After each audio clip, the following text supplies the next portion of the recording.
se em suas terras. Escreveu terminando a carta: pobre cornudo, fonte interminável de piadas para mim e Bussy.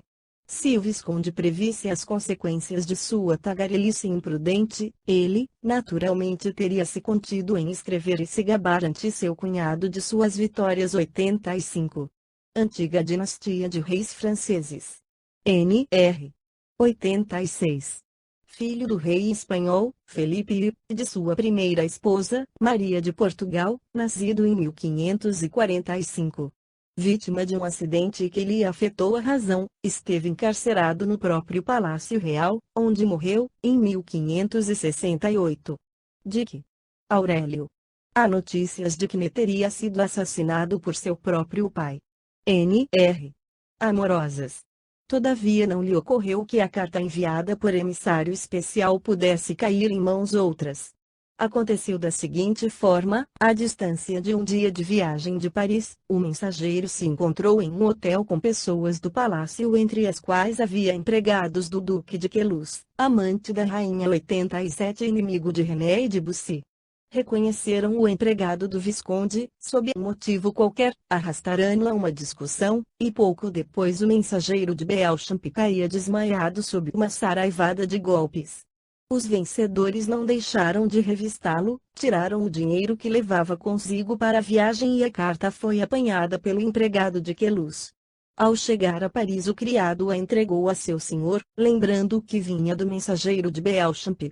Evidentemente Queluz não se acanhou em ler a carta do inimigo. E se surpreendeu. Nunca, nem por um instante, havia duvidado da bondosa Diana, cuja altiva 410 discrição no relacionamento com seus numerosos admiradores era comentada nas conversas. Saboreando a incrível descoberta, notou o caso lhe dar uma arma que com um só golpe poderia liquidar com dois eficientes partidários dos inimigos do rei. Naturalmente era suficiente comunicar a Saurmont sobre a infidelidade da esposa para provocar um duelo de morte entre o irritadiço partidário da Liga e o amigo de Bussy. Se nesse embate tombasse um ou outro, até mesmo ambos, então Guise e Danjou perderiam servos fiéis e dedicados. Como resultado de todos estes pensamentos, Queluz resolveu entregar a carta ao rei, o qual também se entreteve com seu conteúdo.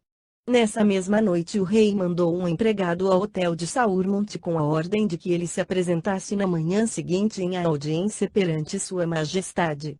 Briand estranhou um pouco tanta urgência, mas julgou se tratar, na realidade, de o rei querer lhe dar alguma tarefa especial. Na hora marcada apareceu no Louvre.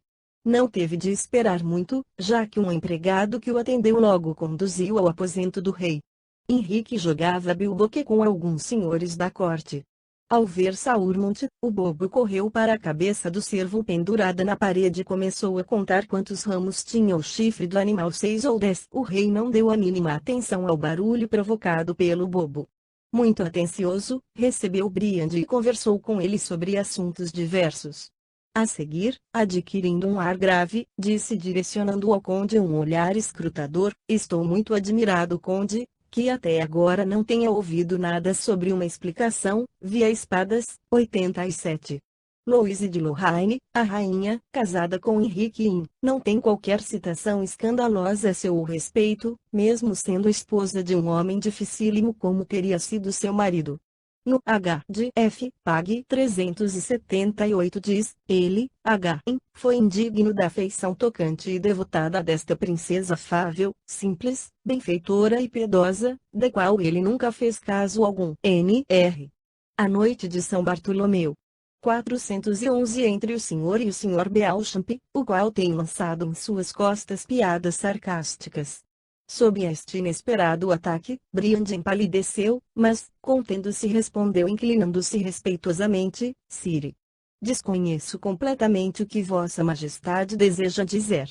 Mas os senhores tenham a bondade de me transmitir os rumores que circulam a meu respeito, relatando com franqueza estes comentários imprudentes. Não se aflija, caro conde, disse o rei em tom conciliador, dando-lhe um papel. Lerá esta carta, escrita pelo Sr. Beauchamp, caída casualmente em outras mãos. O conde, nervoso, tomou a carta. À medida que lia, as linhas funestas provavam ser Diana traidora, em seu rosto avultava uma palidez mortal. Sentiu o mundo girar ao seu redor. Por um instante todos pensaram que ele ia cair. Fez-se silêncio absoluto.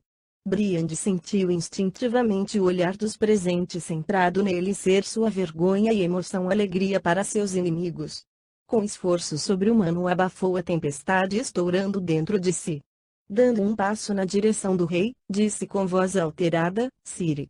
Acredite o impertinente logo deixará de profanar nossa terra.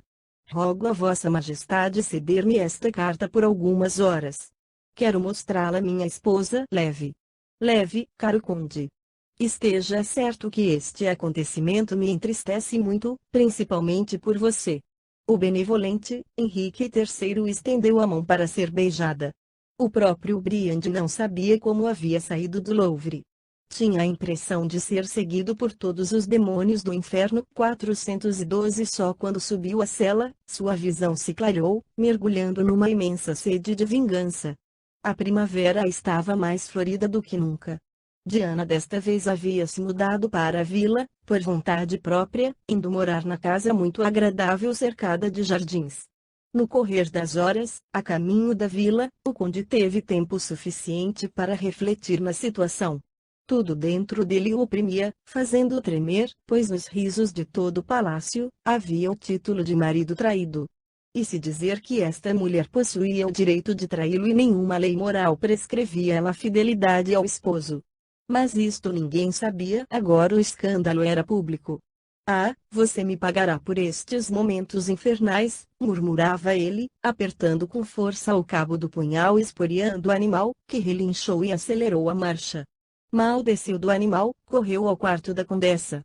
Aproximando-se da porta se deteve por um minuto para reunir forças e adquirir aparência tranquila. Por fim ele silenciosamente levantou o reposteiro e entrou no quarto de paredes esculpidas e de escura mobília forrada de veludo.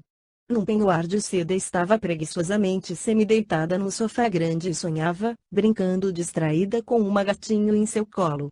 O coração de Briand se apertou de ódio ao pensar em Beauchamp ter lhe possuído o corpo tão belo e sedutor. Ela estava maravilhosa. Qual a melhor vingança para fazê-la pagar pela vergonha cabrunhante? Matá-la. Não.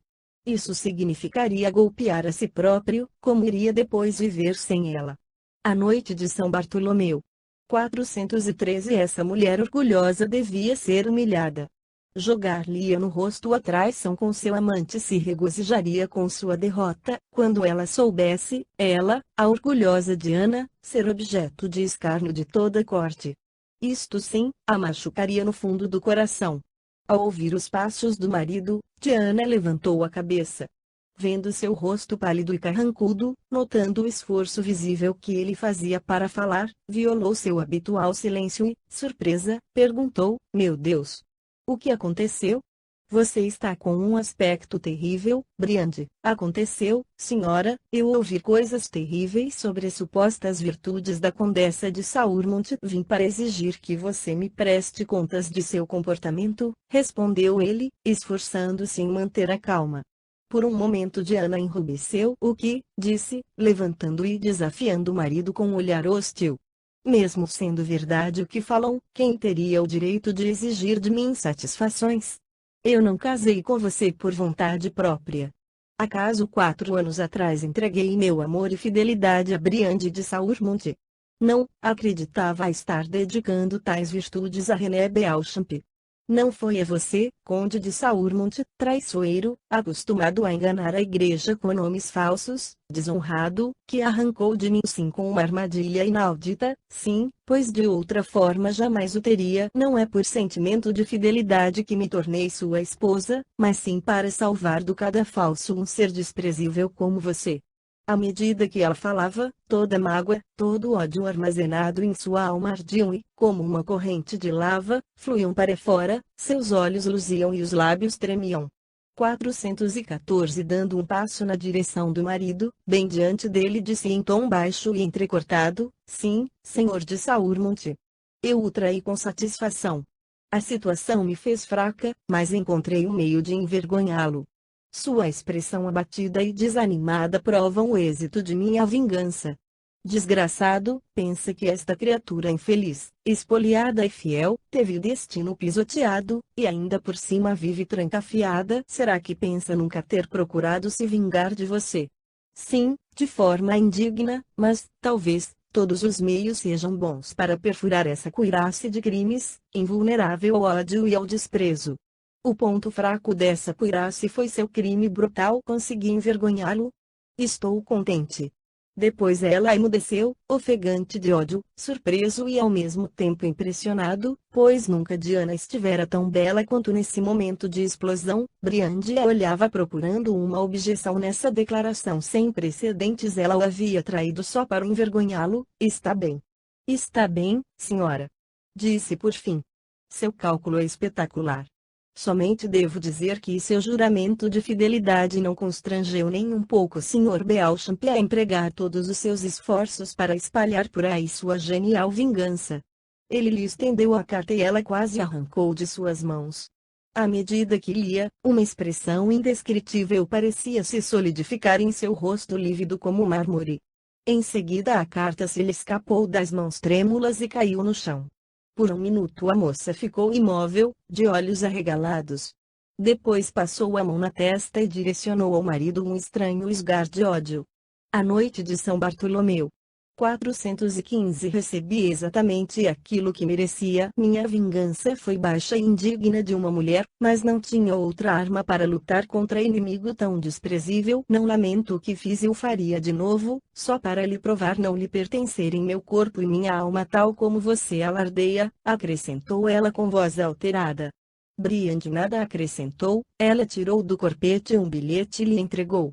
Ele o abriu maquinalmente, muito surpreso leu: venha hoje à noite. Meu marido não estará. Que significa isto?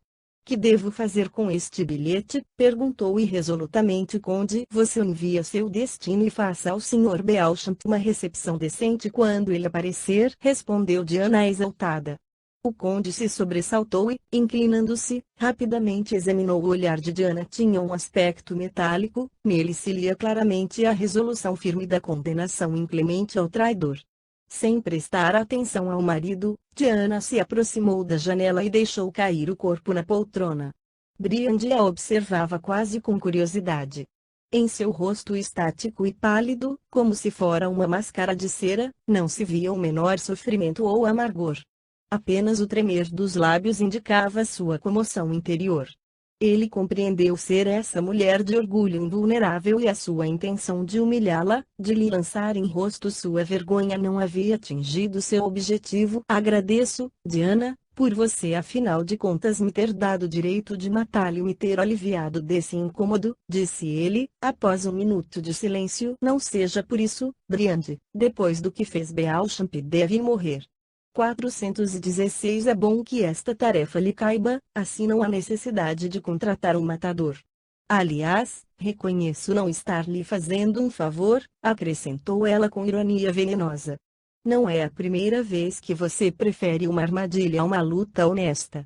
O Sr. Beauchamp esgrime excelentemente, tão bem quanto Raul Montefort, que você assassinou à traição. Briande tremeu de ódio. Entendeu a intenção de Diana acusando, valendo-se do bilhete para poder evitar o duelo honesto. Irritadíssimo, virou as costas e saiu do quarto. Apesar disso, a raiva não impediu o conde de tomar todos os cuidados para entregar corretamente o bilhete a René e lhe preparar uma morte certa. Depois do almoço, Briande anunciou que ia a Paris e partiu. Ao cair da noite voltou à vila, passou pela passagem secreta do jardim e se instalou no pequeno quartinho onde Diana costumava receber o amante. Após esconder atrás dos cortinados 2 homens armados, o conde colocou na janela uma vela acesa, era o sinal de estar Diana sozinha, esperando. A própria condessa explicou estes detalhes no bilhete, pois assim o conde ficaria sabendo como proceder. Ela passou o dia inteiro em seu quarto, sem sair para o almoço. O conde esperava impaciente ao extremo, pois 2 horas já se haviam escoado em absoluto silêncio. Briande já começava a temer ter seu plano malogrado, quando um ruído debaixo da janela, um assobio baixo, anunciou a chegada do visitante. Ah, ele vai subir, pensou o conde. A noite de São Bartolomeu. 417. Realmente, um pouco depois, na meia da janela apareceu a cabeça de Beauchamp. Após escalar o peitoril, ele, ligeiro, saltou para dentro do quarto. No mesmo instante um dos homens armados se colocou na frente da janela aberta, cortando o caminho de retirada. O segundo se postou junto à porta e, por fim, o próprio Briand saiu de junto da parede onde se escondia. Pare, Visconde, gritou ele. Opa! Pelo visto você conhece bem este caminho, sem um pingo de vergonha tem audácia de vir à minha casa entrando pela janela. Este caminho é um tanto perigoso para um cavalheiro tão conhecedor. Vejo que para me recepcionar, colocou aqui todos estes criados. Prudente conde de Saurmont, respondeu René, pálido por se ver cair numa armadilha. Claro que preferia ter encontrado a condessa. Isto é compreensível. Todavia ela adoeceu ao ler sua carta a Marillac, na qual você, com tanta graça, se gaba da caçada em minhas terras. Ela mesma me encarregou de lhe dar esta recepção e ainda lhe assestar um bom golpe de punhal para reparar sua língua comprida. A pouca honra que a dama conserva fazia confiar em sua discrição. René sentiu-se morrer. No entanto, não foi em vão que durante 2 anos tinha sido amigo inseparável de Bussy d'Amboise. O Visconde aproveitou as lições e imitou a presença de espírito do famoso esgrimista. Com um salto se colocou junto à parede e com um forte empurrão de pernas deslocou um sofá, o tomando como defesa. Um dos criados quis impedi-lo, mas com um golpe de espada René lhe cortou o braço. Canalha! Tem medo de um duelo limpo? Você pensou que eu me permitiria morrer sem me defender? Gritou René, aparando o golpe de Briand. 418. Começou uma luta escarniçada, contudo eram 3 contra 1, e, após duelo desesperado, René caiu atravessado por alguns golpes. Ele morreu, Monsieur, disse um dos empregados, inclinando-se sobre o corpo imóvel, estendido sobre o tapete. Nesse caso jogue-o pela janela. Que saia pelo mesmo caminho de onde veio, respondeu o conde, limpando a lâmina da espada. Como um dos empregados estivesse gravemente ferido no ombro, o próprio Briand ajudou a erguer o corpo e a tirá-lo. Muito feliz, o conde se dirigiu a seu quarto, lavou o rosto e as mãos manchadas de sangue e trocou de roupa. Daí foi ao encontro de Diana. Não a tendo encontrado no dormitório, o conde levantou o reposteiro que fechava a entrada para a sala de orações e viu a jovem desmaiada no chão. Ah, ela põe muita esperança em suas forças, murmurou ele zombeteiramente. Após chamar a camareira e lhe ordenar ajeitar a condessa na cama, ele, muito satisfeito, voltou a pensar em seu feito. Não havia nenhum remorso a lhe pesar na consciência e a lhe perturbar o sono. O que podia significar o assassinato de um rival para um matador cruel da noite de São Bartolomeu? No dia seguinte o conde levantou cedo com a intenção de se dirigir ao rei, mas antes disso queria se livrar do cadáver de René. Por um minuto pensou em obrigar Diana a fazer amor com o amante morto e desfigurado, mas quase imediatamente desistiu da ideia e mandou colocar o corpo em um buraco qualquer, enquanto não o levassem ao hotel do Visconde. A noite de São Bartolomeu. 419. Isso já está feito, senhor. Provavelmente o senhor Visconde estava acompanhado de algum homem de confiança que o esperava a cavalo. Ao raiar do sol ele apareceu aqui, sabendo do duelo, pediu para lhe entregar o corpo para levá-lo. Ótimo, Cláudio, acabe com todas as marcas da batalha e nem mais uma palavra sobre isso. Chegando ao Louvre, o conde mandou anunciá-lo ao rei, pedindo a sua majestade uma audiência por motivo particular importantíssimo. Henrique III ainda não tinha levantado, mas apesar disso o recebeu no mesmo instante. Briand se aproximou de seu leito. Cumprimentando respeitosamente o rei, colocou na roupa de cetim a carta de Beauchamp manchada de sangue. O rei se surpreendeu com o papel Pax de eu, como dizia meu caro irmão, o falecido Carlos IX. Isto se parece a uma mancha de sangue. Andou tomando alguma atitude impensada, conde? Seria muito lastimável. Meu irmão, o Duque d'Anjou pode exigir satisfações pela morte de um dos seus melhores amigos e fiel servidor. A propósito, onde está o caro Beauchamp? O senhor o viu? Briand se inclinou a Henrique e respondeu a meia voz: nesse minuto Beauchamp está contando o conteúdo de sua carta picante ao seu anjo da guarda e ao próprio Deus. Certo. Certo. Disse satisfeito o rei, estendendo-lhe a mão para ser beijada. Se tem algum assunto a tratar com meu irmão Francisco e se não deseja tirar uma férias, para restabelecer a saúde, eu o libero antecipadamente. 420 Siri. Desejo a vossa majestade não se zangar por causa de um crime legítimo. Irei imediatamente ao encontro de Monsieur. O encontro com o Duque d'Anjou foi cheio de amargor, sem que isso tocasse Briand. Voltou para casa deveras contente consigo mesmo. Pelo caminho resolveu ser melhor sair de Paris o quanto antes. O escândalo havia sido muito grande para Diana poder aparecer agora no palácio. Além disso, ela se queixava da falta de saúde e não saía do quarto. Por isso o conde concluiu ser o melhor meio de sustar todos os comentários e afastar-se, deixando assim de estimular o assunto, e ordenou preparassem a partida. Pode-se imaginar o ódio e a perplexidade do conde quando 3 dias depois soube que Beauchamp não havia morrido. O rapaz ainda vivia, apesar de se encontrar em estado grave. Fora de si de raiva, ele interrogou os empregados, mas ninguém sabia de nada. Todos afirmavam o visconde estar morto e seu cadáver ter sido levado por um criado. Mas na realidade não ocorreu assim. Depois de receber 5 ferimentos, sendo 2 quase mortais, René perdeu os sentidos e, inconsciente, não sentiu sua queda mortal.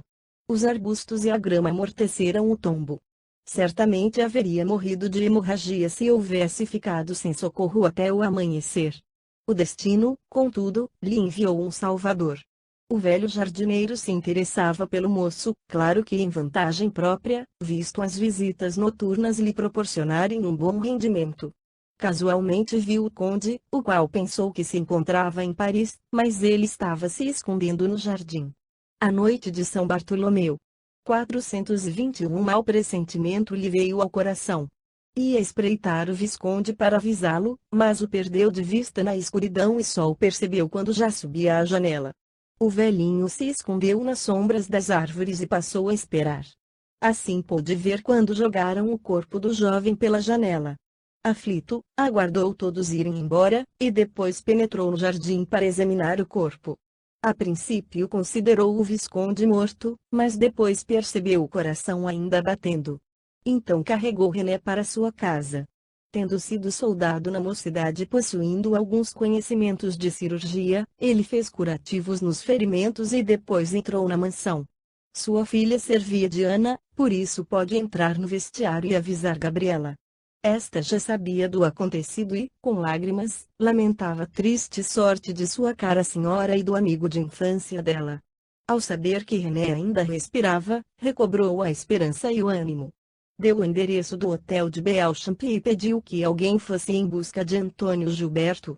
Para não se perder tempo, deveria ir no cavalo do visconde. Passada 1 hora, chegou o médico.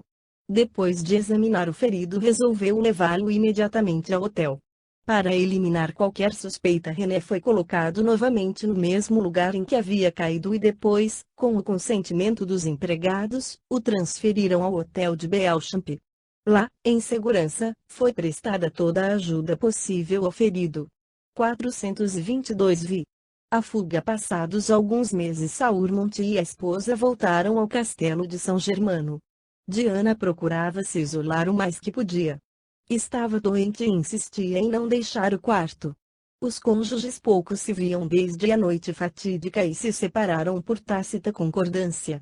Briand não se esforçava em refazer as pazes, a lembrança da traição de Diana ainda doía muito, além disso ele dava tempo a ela de repousar e se acalmar. Para se distrair da vida triste e monótona do castelo, o conde ia sempre a Angers, onde passava semanas se divertindo com Darmy. Este evitava aparecer em São Germano e experimentava indescritível angústia ante a possibilidade de se encontrar com a filha, mas sentia prazer na companhia do genro, divertindo-se tanto na capital como na província. Briand raramente aparecia no castelo Darmy e suas relações com Lourença estavam limitadas apenas ao dinheiro, já que a baronesa estava muito ocupada com um novo favorito, esquecendo-se de todo o resto. 424 Um polonês chamado Stanisław Donski era o novo amante. Chegou ao castelo e implorou hospedagem por alguns dias para descansar da viagem. Quando lhe perguntaram o que o havia trazido a Angers, respondeu que queria visitar uma parente que se casara com um importante senhor de Angers, o qual acompanhara Henrique III em visita oficial, quando este foi rei polonês. Donski havia sido surpreendido por inúmeros dissabores, veio a saber que sua parenta havia morrido e o marido agora se encontrava em Paris, e, além disso, havia sido roubado. Donski resolveu procurar o cavalheiro na capital e se apresentar ao rei. Teve a felicidade de ter estado próximo a Henrique quando este esteve como rei da Polônia. Briand ouviu esta história com ceticismo.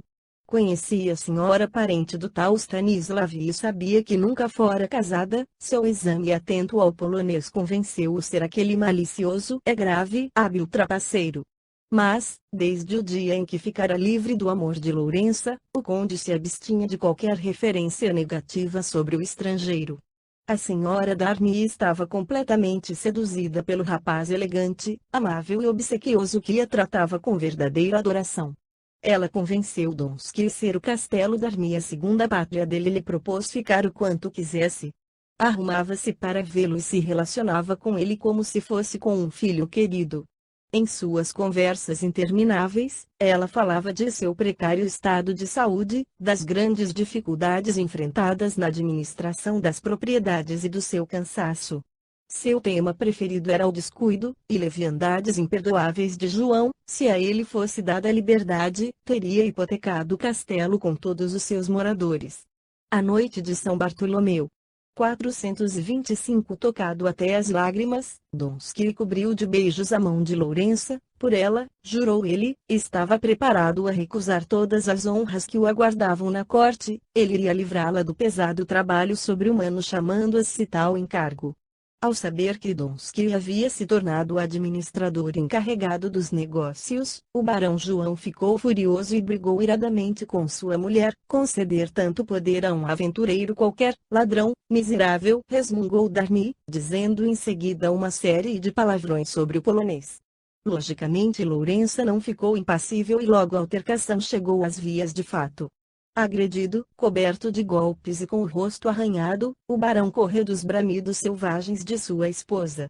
A partir deste dia Darmy procurou aparecer o menos possível em seu castelo, entretendo-se com Briand ou com os vizinhos. Ele colocava seu genro a par de tudo o que ocorria num raio de 20 léguas. Através dele Briand soube do restabelecimento completo de René e de estar ele no castelo de Beauchamp. Este fato despertou nele novo interesse pela mulher e fez observá-la. Ao ver Diana muito abatida, chamou o médico e então, Sr. Luca. O que me diz a respeito de minha esposa? Perguntou o conde após o médico tê-la examinado. O Dr. Luca sorriu. O senhor está de parabéns. Com a ajuda de Deus em breve nascerá seu herdeiro. Quanto à saúde da condessa, é plenamente satisfatória, sem descuidar da gravidez, é claro. 426 A noite de São Bartolomeu.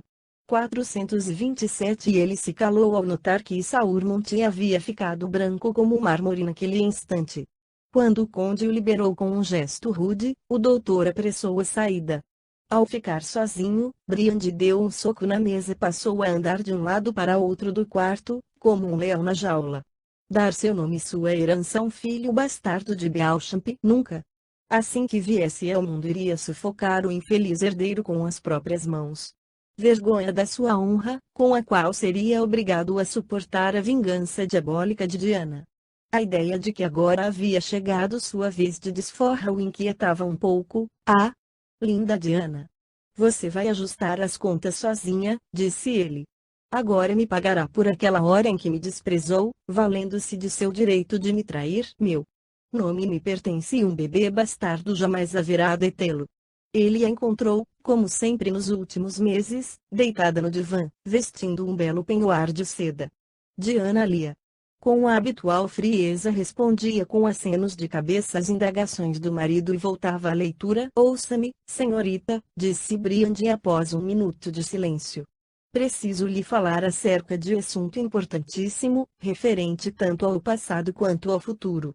Diana fechou o livro e respondeu em tom seco: diga, estou ouvindo. O doutor acaba de me congratular. Você sabe o que significa para mim, nessa situação, o nascimento de um bebê? Alguns meses atrás você me disse: vinguei-me de você e estou contente. Que assim seja.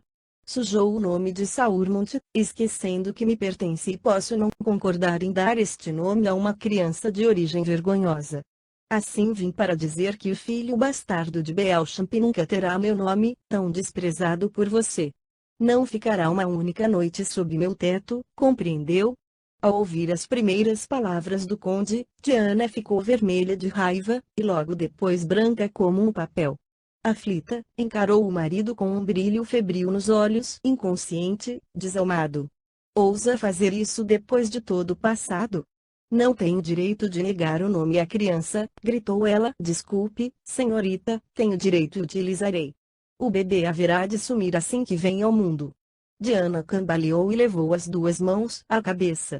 Briand lembrou da condição dela e, pensando que fosse cair, fez um rápido movimento para segurá-la, mas a moça pulou para trás, como se houvesse encostado em uma serpente. Não me toque, carrasco de minha vida e de minha felicidade. Sua vontade será feita. Saia e me livre de sua presença desagradável, gritou ela com voz entrecortada. Erguendo os braços ao crucifixo acrescentou: clamo a Deus que é testemunha de minha vida arrasada, ele haverá de fazer justiça. Ouça, começou Briand. A jovem, porém, tomada por um ataque de raiva, tirou da gaveta um punhal, daqueles que eram carregados pelas mulheres da nobreza e gritou, lançando-se ao marido. 428. A noite de São Bartolomeu. 429 Saia, desgraçado, ou hoje terminarei aquilo que outrora não consegui. Vendo que estava fora de si, Briand saiu, julgando ser naquele momento impossível qualquer explicação. A vingança não o contentou como desejava. Sem saber por que, não se sentia satisfeito consigo mesmo e com o resto do mundo. Caía a noite quando retornou ao castelo. O conde se surpreendeu quando lhe comunicaram haver chegado uma carta do convento onde Clemência era abadesa, mas não pôde ser entregue pois a condessa havia ordenado que em hipótese nenhuma, fosse qual fosse o motivo, deviam incomodá-la. Tomou a carta e se dirigiu ao quarto da esposa, onde nada se ouvia. Diana chamou algumas vezes sem contudo receber resposta. Senhor. Será que se suicidou? Murmurou o conde, acendendo rapidamente uma vela de cera. Quando constatou que ela não se encontrava no quarto e que havia trocado de roupa, pois o penhoar estava sobre a mesa, o pressentimento do conde se transformou em certeza. Com voz alterada chamou Gabriela e Manon, todavia estas de nada sabiam. A porta do banheiro estava trancada e não tinham entrado no aposento. Temiam incomodá-la, uma vez que haviam sido proibidas de procurá-la. Desesperado, Briand mandou revistar todo o castelo e o jardim, no entanto as buscas foram infrutíferas. Muito mal-humorado, o conde se trancou no dormitório. Acusava-se com amargura pela sua rudeza e por não haver previsto a fuga. Onde ela poderia estar?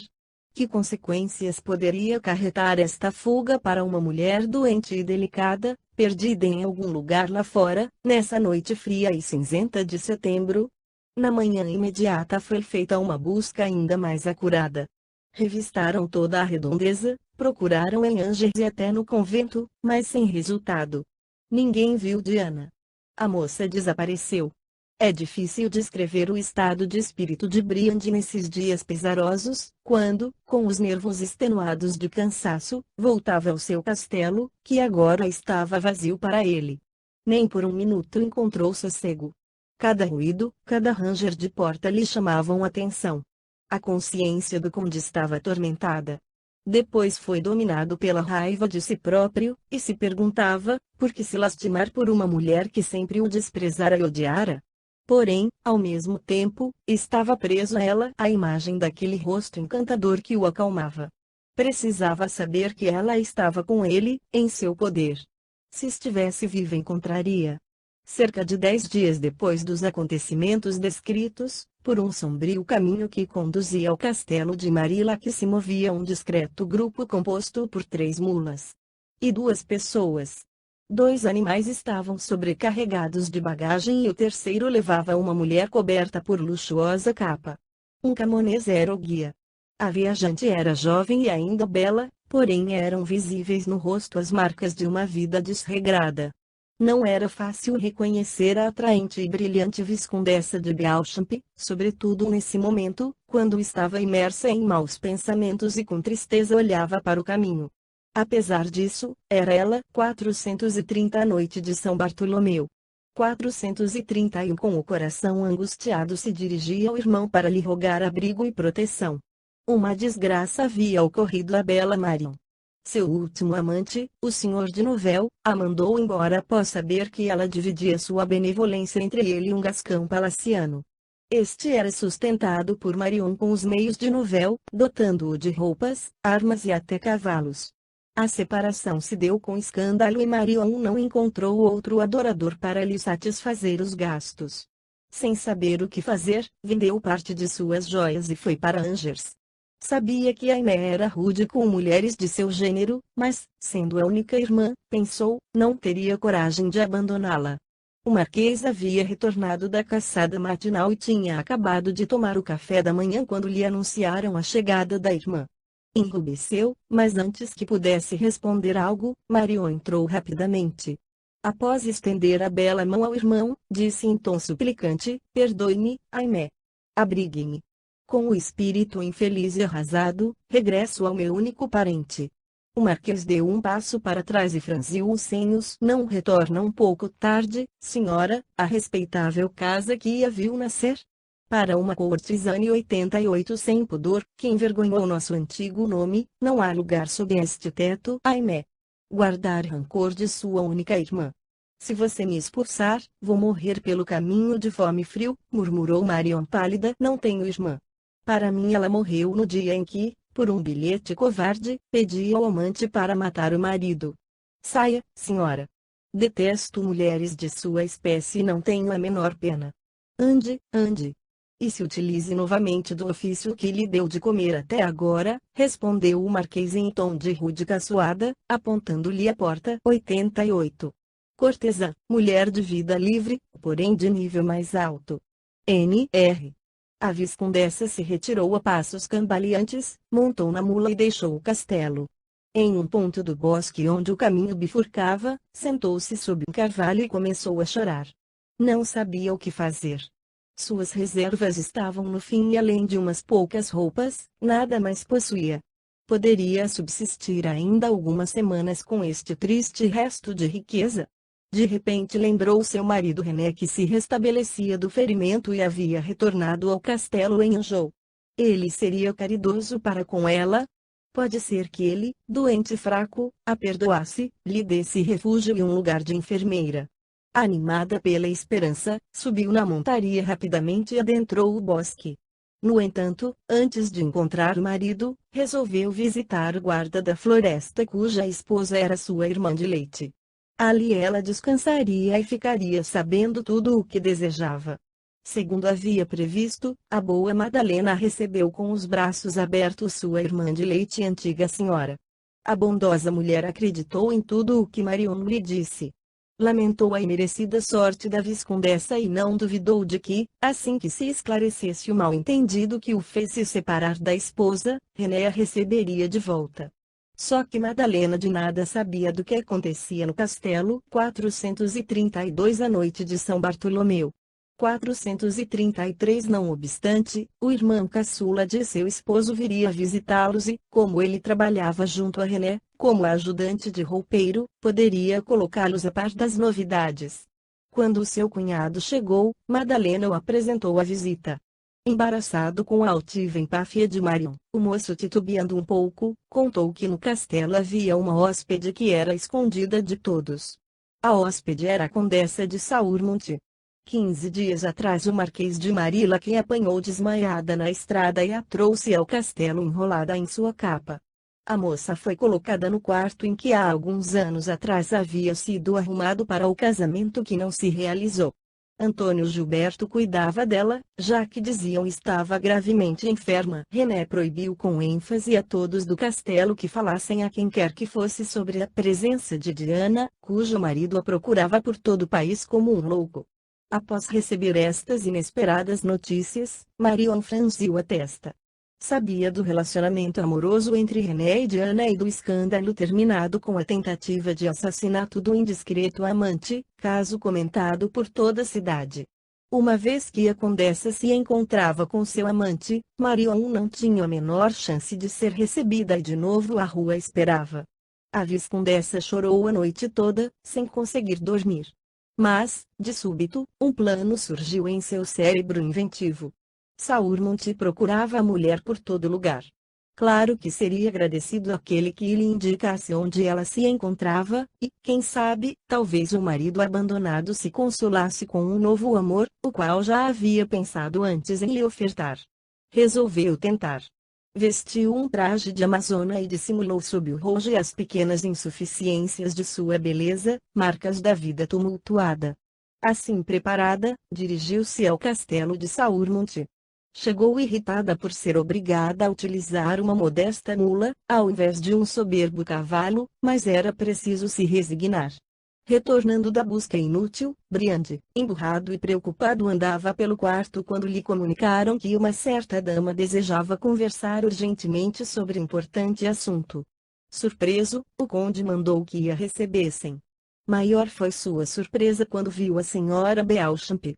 Esta, após se inclinar em reverência, pediu uma audiência sós, pois queria dar uma importante informação. Briand a conduziu ao seu gabinete. Dizendo com cortesia que se sentasse, perguntou o que havia trazido. O conde era perscrutador ao extremo para não adivinhar quais eram as lamentáveis circunstâncias que traziam a viscondessa Angers. Contudo, esqueceu suas razões e reverências, quando soube estar Diana escondida no castelo de Beauchamp. Ao pensar que sua esposa se encontrava em poder do amante, o conde se enfureceu, transformando sua paixão em ódio. Na hora teve ganas de ir ao castelo de Beauchamp e apunhalar os dois. Mas, pouco depois, começou a raciocinar. Era arriscado atravessar a soleira do homem que ele havia tentado matar e que podia facilmente empregar a força para se vingar. Arriscar a vida por uma traidora mal agradecida era uma insanidade. Encontraria outra maneira de ajustar contas. O conde passou a mão no queixo e se endireitou. Nesse minuto seu olhar se fixou em Marion. 434 A noite de São Bartolomeu. 435 Esta, discretamente em silêncio, o observava com terna simpatia. Imediatamente o conde teve a ideia de se separar e se consolar com esta mulher provocante, se possível com muita propaganda. Marillac e René ficariam irritadíssimos por serem envergonhados publicamente por uma parente tão próxima. Reprimindo sua raiva, ele agradeceu amavelmente, de maneira gentil, lhe fez várias perguntas. Condenando profundamente a crueldade do marquês, o conde propôs a Marion se hospedar no castelo pelo tempo que quisesse. Ela, com gratidão, aceitou o convite, chorando amargurada seu infeliz destino. E nessa mesma noite se instalou no castelo de Saurmont, no quarto de Diana. Nem é preciso dizer que os corações ofendidos das duas vítimas da infidelidade conjugal logo se uniram. Marion triunfante se fez abertamente a dona da casa, deleitando-se com o luxo e a ordem e aparecendo com o conde por onde fosse. Quando a notícia dessa união chegou a Marillac, este ficou furibundo. Ainda que o marquês houvesse renegado a irmã, o relacionamento dela na própria província o desgostava muitíssimo. Maus pensamentos começaram a surgir na mente do cruel marquês. O entusiasmo de Briand não durou muito, a ideia de que Diana estivesse com Beauchamp o torturava, envenenando qualquer alegria sua. Cada vez com mais frequência tratava mal Marion, pensando em rever a esposa. O barão d'Army passava quase todo o tempo com o conde, mas nem pensava em ir atrás da filha. Certa vez contou a Saurmont que havia visto seu antigo criado, Henrique. Pelo visto se encontrava em má situação, já que ele e seu acompanhante estavam em farrapos, autênticos mendigos. Esta notícia eletrizou o conde. Henrique era exatamente o que precisava. Para se conciliar com ele e ter certeza de sua colaboração, era necessário apenas dinheiro. No dia imediato Briand se dirigiu a Angers. Em uma pensão mantida por ciganos e gente suspeita, veio a saber que Henrique estava usando o pseudônimo de vampiro. Comandava a tribo que naquele momento estava acampada no bosque do Visconde de Beauchamp. O acerto foi muito difícil no início, porém, como o conde não regateava, rapidamente chegaram a um acordo. O cigano prometeu raptar Diana antes de 15 dias. Passados 10 dias, Henrique radiante comunicou que o mais difícil fora feito, conseguiu travar conhecimento com alguns servidores do castelo e ficou sabendo qual era o quarto de Diana.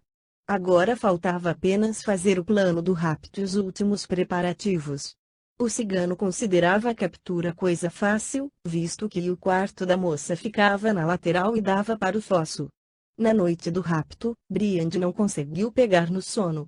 Logo cedo ele dispensou Marion e sentou junto à janela, esperando angustiado o sinal que deveria anunciar o sucesso de seu ousado plano. Horas se passaram e o sinal tão impacientemente aguardado não foi ouvido. Tudo era silêncio. Despontava a aurora, quando Briand, quebrado pelo cansaço e nervosismo, se estirou na cama para descansar um pouco. Mas o conde não pôde fechar os olhos. Os mais diversos pensamentos lhe vinham à cabeça. Por que Henrique não havia voltado? Ele próprio disse que avisaria rapidamente se ocorresse algum contratempo. 436 A noite de São Bartolomeu. 437 Não estando em condições de superar sua impaciência, ordenou preparar o cavalo e a toda a brida correu para o acampamento cigano, talvez lá soubesse algo. Chegando à clareira, onde ainda no dia anterior haviam cabanas e tendas armadas, o conde viu que o acampamento se preparava para partir. As fogueiras estavam sendo apagadas, os furgões carregados e atrelados, e as pessoas em silêncio iam e vinham ao redor dos carros esperando algo com visível intranquilidade. Nem os líderes, nem os outros integrantes da expedição retornaram do castelo Beauchamp. Não temos nenhuma notícia deles, respondeu com má vontade um dos chefes. O conde desceu do cavalo e sentou num tronco de árvore depois de resolver esperar. Mais de uma hora se passou em silêncio. De repente alguém apareceu correndo na clareira e estava muitíssimo cansado, ofegante, as pernas cambaleantes e o rosto com péssima expressão. Caminhou vacilante na direção do carro e caiu. Pessoas se reuniram em torno do recém-chegado e molharam seu peito e a cabeça com água fria. Em poucos minutos voltou a si e levantou. Corram! Corram! Gritou ele com voz rouca e olhar desnorteado. Vampiro e os outros foram capturados. Sou o único que conseguiu fugir. Como se fosse atingido por um forte golpe, Briand começou a oscilar e ficou pálido, tendo que se apoiar na árvore. Se Henrique havia sido preso, então para ele estava tudo acabado. Que desgraça! Sendo um ladrão tão hábil como deixou que o apanhassem? Precisava saber detalhes. Com sua habitual obstinação se aproximou do velho cigano e disse, colocando na mão dele valiosas moedas, quero saber desse homem os pormenores da captura de Vampiro e seus companheiros. Diga, Jalil. Conte rapidamente tudo o que você sabe, ordenou o velho cigano. Aconteceu assim, no início tudo corria bem. Vampiro e Gara entraram pela janela e nós já os ouvíamos retornando. Logo Gara deu o sinal. De repente se ouviu um tiro, depois outro. Vimos Gara sair pela janela e começar a descer pela corda, quando de súbito esta se rompeu ou foi cortada e Gara caiu no fosso. 2 dos nossos correram para ajudá-lo, mas todo o castelo estava de pé. Tínhamos de fugir. Depois de apanhar Gara e outros 2, atiraram em nós, e Geraldo e Tonia tombaram feridos. Sozinho, cheguei à floresta e subi em uma árvore.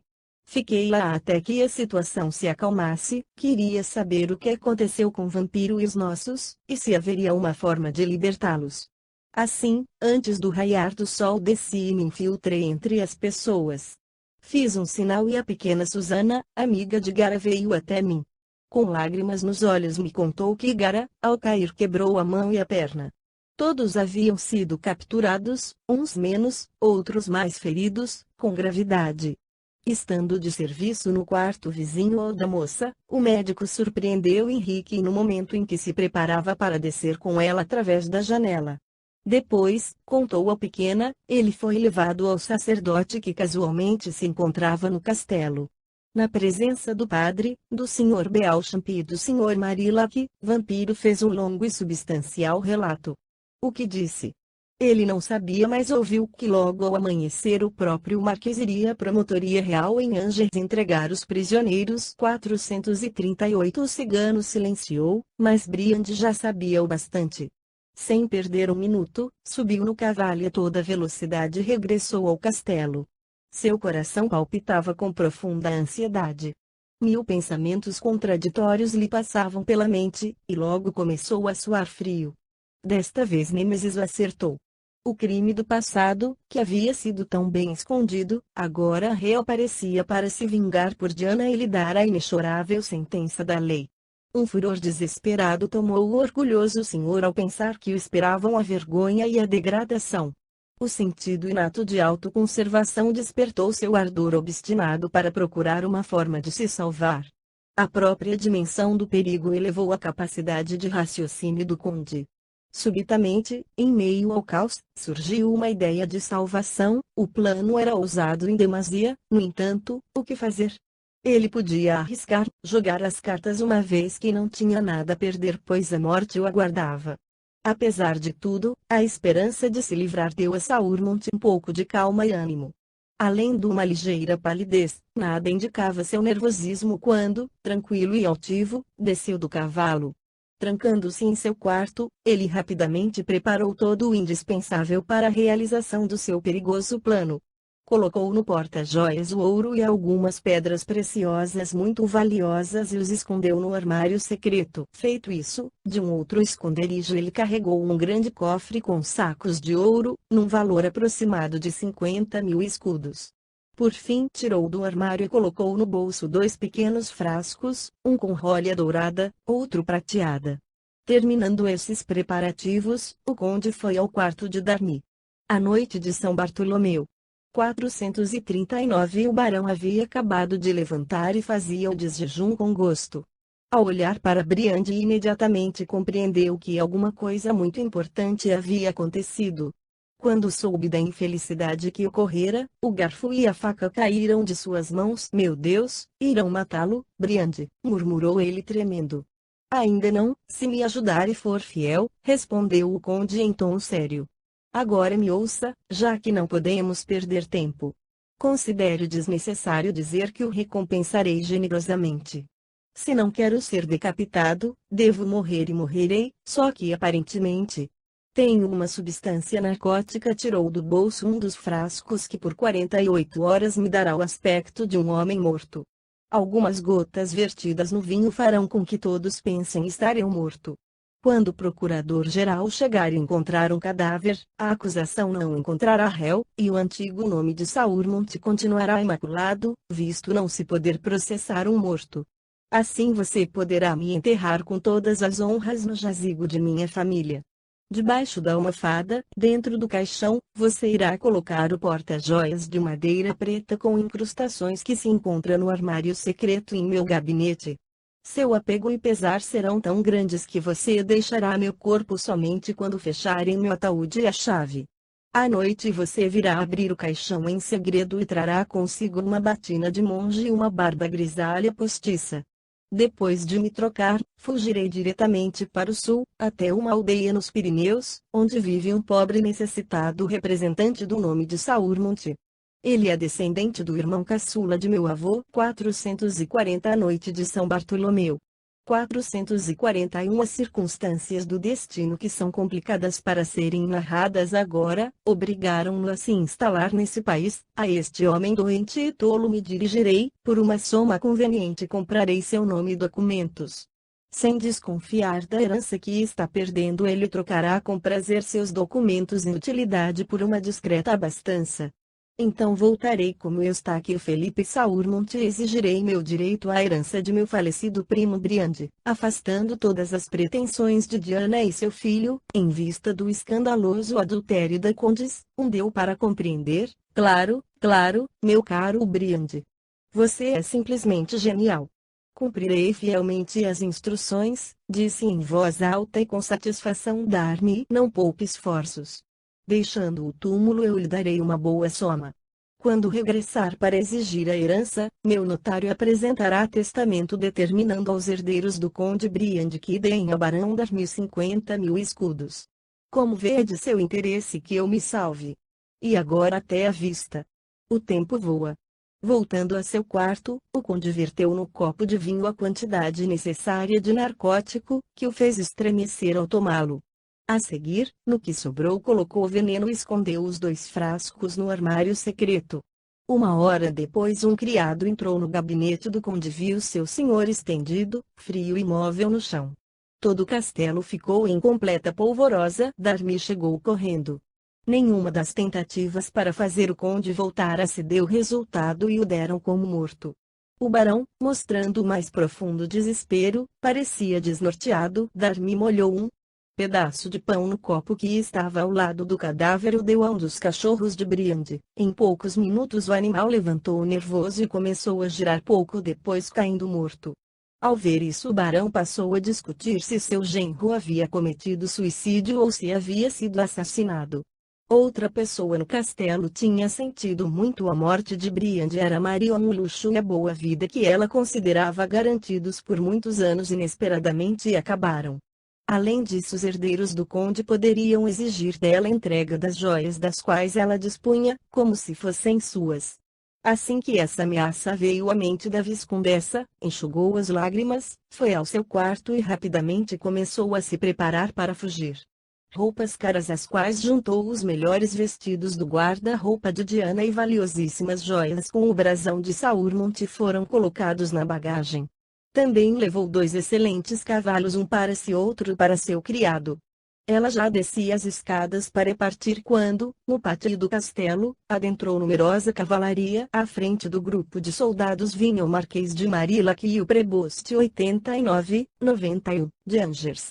Ao ver o irmão, Marion parou como se fosse paralisada.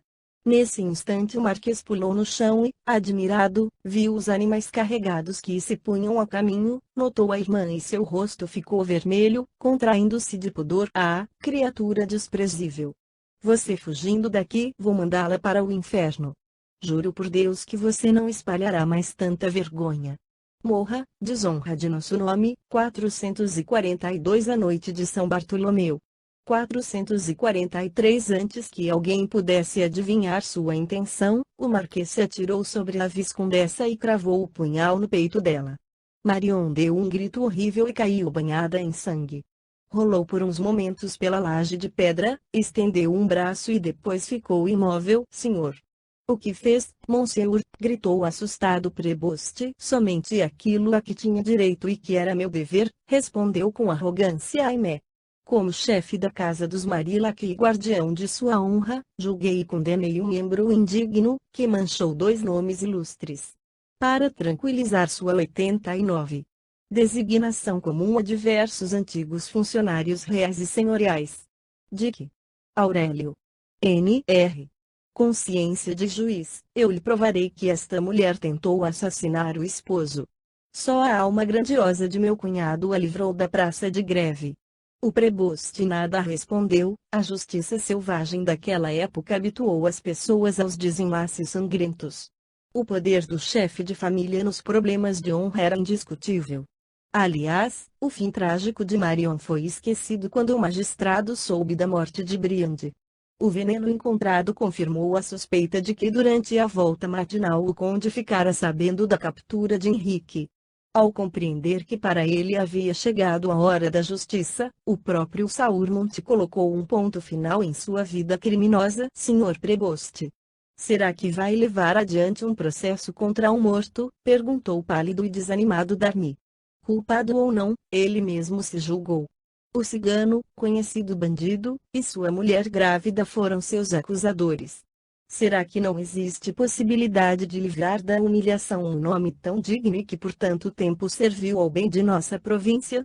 O preboste olhou indeciso para o Marquês que com um olhar carrancudo e pensativo examinava o corpo de Briand estendido sobre um banco. Desta vez concordo com o senhor barão, respondeu ele.